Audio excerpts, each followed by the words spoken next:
Alors que beaucoup d'électeurs savent désormais pour qui voter, le journaliste Karim Rissouli est devenu une cible pour l'extrême droite raciste.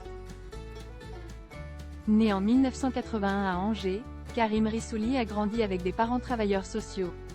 Dès sa jeunesse, il s'intéresse au journalisme. Et après avoir étudié le droit dans sa ville natale, il intègre le CELSA à la Sorbonne, école des hautes études en sciences de l'information et de la communication. Cette formation réputée lui permet Europe 1 dès 2005.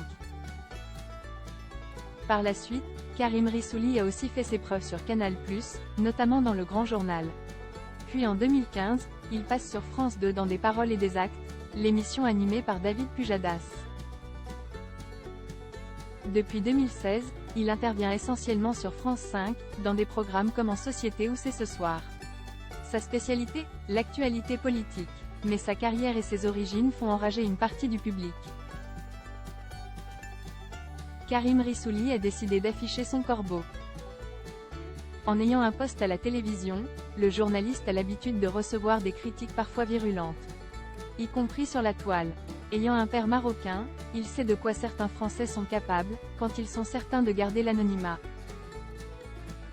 Pourtant, le 25 juin 2024, Karim Rissouli a fait le choix de la transparence. En partageant l'ignoble lettre qu'il a reçue au matin. Un individu dont le racisme et la haine ne font aucun doute connaît visiblement son adresse postale. Reçu ce matin à mon domicile. Pas au travail, pas sur les réseaux, chez moi, précise le journaliste en légende de ce post Instagram. Sur le papier, des pattes de mouche, que l'on peut néanmoins déchiffrer facilement. Karim, tu n'as pas compris le vote du 9 juin. Ce n'est pas le pouvoir d'achat, ce n'est pas la retraite, ce n'est pas la privatisation de Radio France. La seule et unique raison fondamentale du vote RN, c'est que le peuple français historique en a plein le cul de tous ces bics astérisques TS. Le reste c'est du blabla.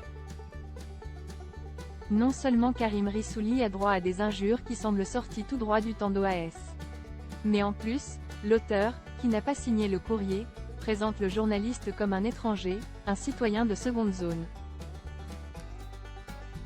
Tu peux faire des pieds et des mains avec tes invités islamo-gauchis astériscas, tu n'y changeras rien. Le sous-chien, NDLR, expression renvoyant au concept bancal de « français de souche », ne t'acceptera jamais. Ni toi ni tes frérots.